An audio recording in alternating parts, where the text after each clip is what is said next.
Bienvenidas y bienvenidos a otra historia. En el largo camino de la humanidad, algunas figuras brillaron con un conocimiento que trascendió su tiempo. Este es el caso de una mujer cuyo nombre resuena a lo largo de los siglos, Hipatia de Alejandría, una filósofa, matemática y astrónoma que desafió las normas de su época. La figura de Hipatia se ha convertido en un verdadero mito. Desde la época de la Ilustración se la presenta como a una mártir de la ciencia, víctima del fanatismo religioso y símbolo del fin del pensamiento clásico ante el avance del cristianismo. ¿Cómo fue su vida y qué la convirtió en un símbolo de la lucha por el conocimiento? Acompáñame en este video a conocer a una de las primeras mujeres filósofas y científicas. Pero antes, no olvides suscribirte y dejarme un like para que puedas seguir creando contenido histórico, pero entretenido. Para entender a Hipatia, primero debemos sumergirnos en el contexto de su tiempo. Alejandría era un centro intelectual y comercial en el delta del Nilo. Era una ciudad cosmopolita habitada en su mayoría por una población de origen griego, pero también por egipcios, romanos, judíos y en menor cantidad etnias árabes, sirias y persas. Fue durante siglos la metrópoli intelectual y cultural del mundo.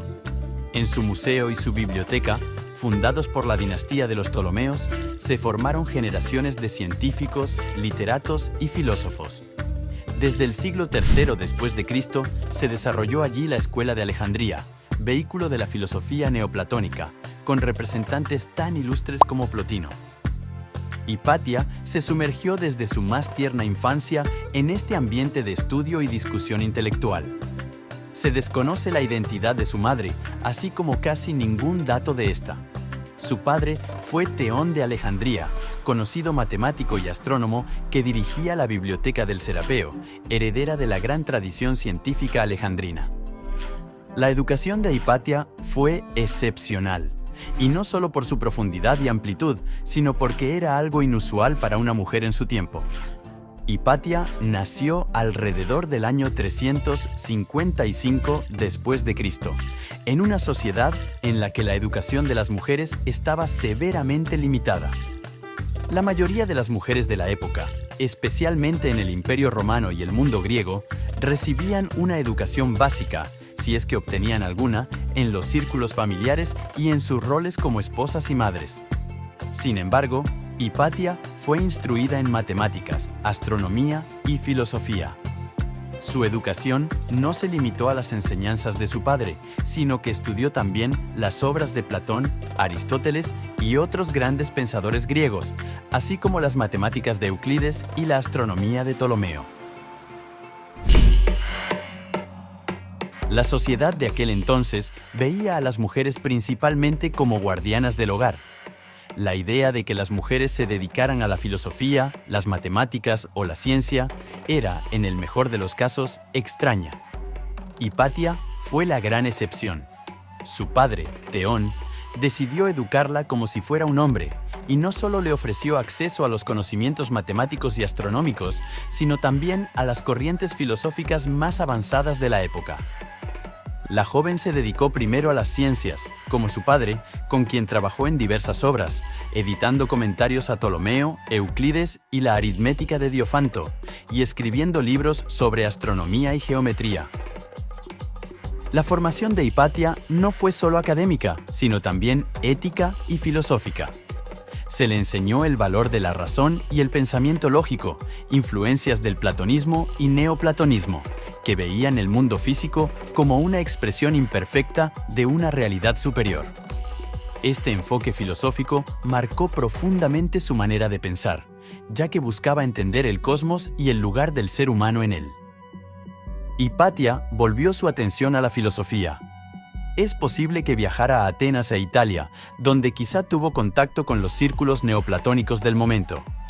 En cualquier caso, llegó a alcanzar un gran saber y pronto ocupó la cátedra de filosofía en la Escuela de Alejandría, donde enseñaba las doctrinas de Platón y Aristóteles. Aquí, enseñaba a estudiantes de diferentes credos y orígenes, lo que la convirtió en una de las figuras más respetadas de la ciudad. Sinesio, obispo de Cirene, fue discípulo suyo y habla de ella con fervor y admiración en diversas cartas que le dirigió. Especialmente conmovedora es la última carta que, moribundo, envió a su maestra pidiendo consejo y benevolencia. El historiador cristiano Sócrates la considera la tercera cabeza de la historia del platonismo, tras el propio Platón y Plotino. Asimismo, el pagano Damasio la considera una gran maestra. Modelo de sabiduría, Hipatia era consultada por las autoridades de la ciudad para asuntos diversos. A su puerta acudían nobles, artistas y pensadores, que conformaron el último círculo académico e intelectual del helenismo. A todo esto, se dice que Hipatia era una mujer de enorme belleza. Pese a algunas noticias contradictorias que la citan como esposa de un filósofo llamado Isidoro, parece que nunca se casó y permaneció virgen en su escuela. Según la enciclopedia bizantina Suda, uno de sus alumnos se enamoró perdidamente de ella, e Hipatia le hizo comprender que el amor carnal no era deseable para un filósofo que aspirase a la pureza. Pero ¿cuáles fueron los logros de Hipatia? Se sabe que contribuyó significativamente a la geometría, la aritmética y la astronomía. Aunque ninguna de sus obras ha sobrevivido intacta, historiadores afirman que perfeccionó el astrolabio, un instrumento utilizado para medir la posición de las estrellas y planetas, también el hidrómetro, que sirve para medir la densidad o gravedad de un líquido, pero no inventó ninguno de ellos que estaban en uso mucho antes de que ella naciera. Además, fue una maestra carismática que dejó una profunda huella en sus discípulos, algunos de ellos también importantes científicos de la época. En el campo de las matemáticas, se cree que Hipatia escribió comentarios sobre las obras de Diofanto y Apolonio, dos matemáticos que influyeron en el desarrollo del álgebra y la geometría. Su trabajo ayudó a preservar y transmitir este conocimiento a generaciones posteriores. A pesar de su fama como intelectual, Hipatia vivió en tiempos de agitación. A medida que el cristianismo se consolidaba como la religión dominante en el Imperio Romano, crecieron las tensiones entre los líderes religiosos y la comunidad pagana de Alejandría. Hipatia, aunque no era una política, se vio envuelta en estos conflictos por su amistad con Orestes, el prefecto de la ciudad, quien estaba en desacuerdo con Cirilo, el obispo cristiano cabeza de la iglesia egipcia.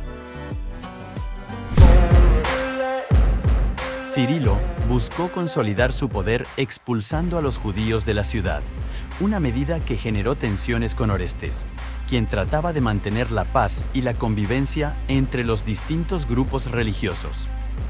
Uno de los momentos clave del conflicto ocurrió cuando un grupo de cristianos fanáticos que estaban bajo la protección de Cirilo comenzaron a actuar como una milicia, persiguiendo a paganos y judíos con violencia. Orestes, en su intento por frenar el caos y mantener el orden en la ciudad, trató de limitar la influencia de estos fanáticos. Sin embargo, sus esfuerzos chocaron frontalmente con la autoridad de Cirilo. La situación se deterioró aún más cuando Orestes y su séquito fueron acorralados por cientos de monjes del desierto, partidarios de Cirilo. Aunque sobrevivió, esto demostró que las tensiones entre la autoridad civil y la religiosa habían llegado a un punto crítico. Cirilo no castigó severamente a los responsables, lo que fue visto por muchos como un respaldo implícito a la violencia religiosa. En este contexto, Hipatia se encontró en una posición peligrosa, aunque no porque ella misma estuviera activamente involucrada en la política o los conflictos religiosos. Como una figura respetada y neutral en Alejandría, y como pagana, Hipatia tenía una relación de amistad y respeto con Orestes, lo que la vinculaba indirectamente con el conflicto. Además, su influencia como filósofa y su cercanía con el prefecto fueron interpretadas por algunos seguidores de Cirilo como una amenaza a su autoridad. En aquel tiempo, la filosofía neoplatónica, que Hipatia enseñaba, aún se asociaba con las tradiciones paganas, lo que hacía que muchos cristianos fanáticos la consideraran como un obstáculo para la consolidación de la fe cristiana en la ciudad. Hipatia no era cristiana, aunque tampoco era una activista pagana. Su fama como pensadora, su independencia intelectual y su relación cercana con Orestes la convirtieron en un blanco fácil en medio del creciente conflicto. El punto de quiebre ocurrió en marzo del año 415, cuando una muchedumbre de cristianos enloquecidos, encabezada por un tal Pedro, interceptó a Hipatia en su carro cuando volvía a su casa y la derribó al suelo. Allí, según las fuentes, le arrebataron las vestiduras y la arrastraron hasta una iglesia cercana, donde fue brutalmente asesinada y descuartizada. Luego, sus restos fueron quemados, en un acto de barbarie que simbolizó, para muchos, el fin de la era del pensamiento racional y la razón clásica en Alejandría. El asesinato de Hipatia fue un evento trágico que resonó en el mundo intelectual de la época. Para muchos, simbolizó la violencia irracional que se podía desatar cuando la intolerancia religiosa tomaba el control. La muerte de Hipatia marcó el fin de la rica tradición intelectual de Alejandría, ya que después de su asesinato, la ciudad nunca volvió a ser el faro del conocimiento que había sido durante siglos. Con el tiempo, Hipatia se convirtió en una mártir del pensamiento libre y racional. Su asesinato mostró los peligros del fanatismo y la intolerancia, y su legado fue reivindicado por filósofos, científicos y feministas siglos después, quienes la consideraron un ejemplo de resistencia frente a la barbarie y la opresión. Si te ha gustado este video y quieres conocer más sobre civilizaciones, biografías y eventos históricos olvidados, pero contados de forma amena y visual, no olvides darle like y suscribirte. Nos vemos en el próximo viaje a través del tiempo.